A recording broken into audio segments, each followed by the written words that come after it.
आप देख रहे हैं SY लाइव न्यूज। कलवा में फहराया गया शिवध्वज। 52 फीट ऊंचा 20-30 का सुंदर भगवा।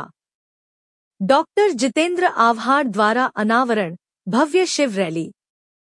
शिव राज्याभिषेक दिवस के अवसर पर कलवा के छत्रपति शिवाजी महाराज नगर में डॉक्टर जितेंद्र आव्हाड द्वारा भव्य शिव ध्वज का उद्घाटन किया गया। यह ध्वज शिवाजी के विचारों को जागृत करने के उद्देश्य से लगाया गया है।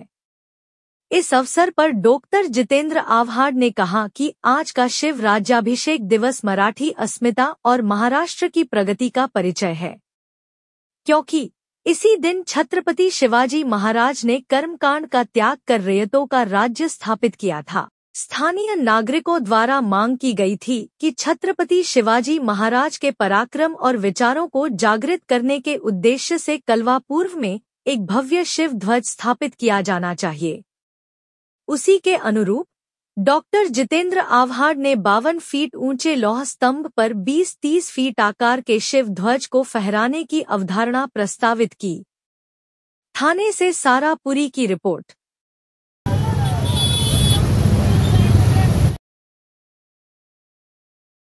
इतिहास नाही ना।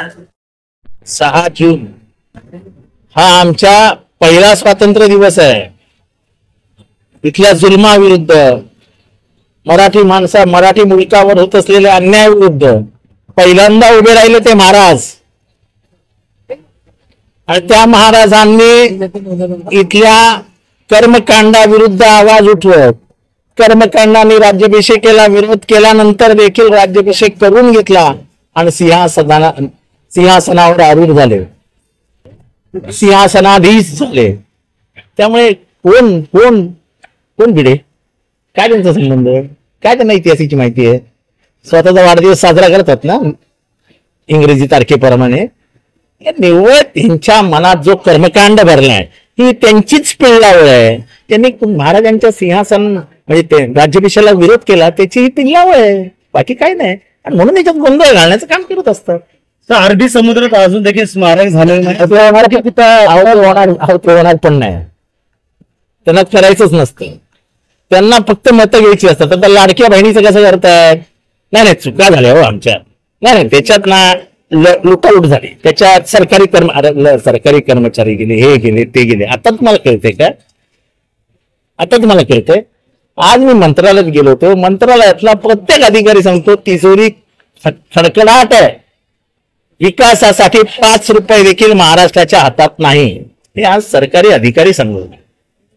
मग एखादी योजना आणताना महाराष्ट्राची तिजोरी रिकामी करणारी योजना आणता आहात, तुम्हाला कळलं नाही? योजना नाही, तुम्ही मतांसाठी महाराष्ट्राच्या तिजोरीवरती डाका टाकला, दरोडा। योजना चांगली आहे, पण ज्या उद्देशाने तुम्ही आणली तो उद्देश वाईट। आता तुम्हाला तो उद्देश पूर्ण झालाय, त्यामुळे आता तुम्हाला तिथे खाचखळगे दिसत आहेत। आता हे कट करू का ते कट करू का, हे कापू का ते कापू, म्हणजे 70-80% महिलांना प्रतिनिधींना आता याच्यातून हात काढला जाणार। हे महाराजांनी हे फसवीचे धंदे महाराष्ट्राला शिकवले नव्हते, यांच्याकडनं शिकावे लागतात। महाराजांचं उदाहरण आहे, जेव्हा रयतेच्या राज्यावरती 1669 साली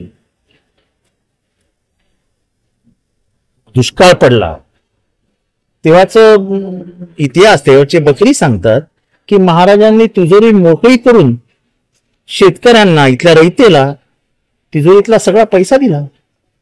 रयत जगली तर राज्य जगेल, हे महाराजांचं धोरण होतं। त्यांनी सैन्य लढाईला जात असताना सांगितलेलं की लढाईला जात असताना एक लक्षात ठेवा की शेतकऱ्याच्या शेतीच्या भाजीच्या देठालाही हात लागता का म्हणाय, तो माझा राजा होतो, शेतकऱ्यांना लुटणारा नव्हता तो। इथे तर शेतकऱ्यांना सांगायचं कर्जमाफ, नंतर सांगायचं आम्ही बोललोच नव्हतो।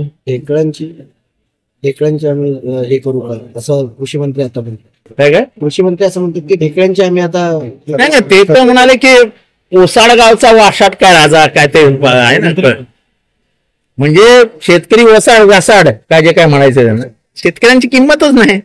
असे शेती मंत्री असतील तर भलं करू महाराष्ट्र। आम्ही तेच म्हणतो ना, हा विकास कोणाच्या बानी केलाय काय? हा नगर होतं कसं? लोकांना विचारा ना, लोकांना विचारा. कळवा स्टेशन पर्यंत कळवा स्टेशन पासून इथपर्यंत चालता तरी येत होतं. गाड्या रिक्षा बिक्षा तर लांब राहिल्या, चालता तरी येत होतं. मी माझी ओळख करून देत नाही. माझी ओळख माझं काम आहे. मेरी काम ही मेरा काम ही मेरी पहचान आहे. बाकी काही बोलत नसते. कुठे बोलत?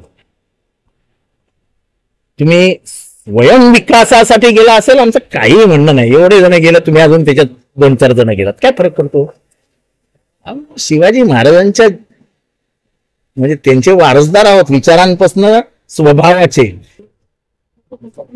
याच्याने काही फरक पडत नाही हो. यांनी स्वतः असं आहे की शिवाजी महाराजांना रयताला कधी विकत घेतलं नाही ना. चला माझ्या विरुद्ध लढायचं, हे घ्या थोडे.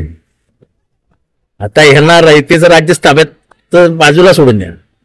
ह्यांना पैशांचा पाऊस पडून मतांचा शेती उगवायची होती. मतांची शेती उगवण्यासाठी पैशाचा पाऊस पडला, झाली तिजोरी साफ.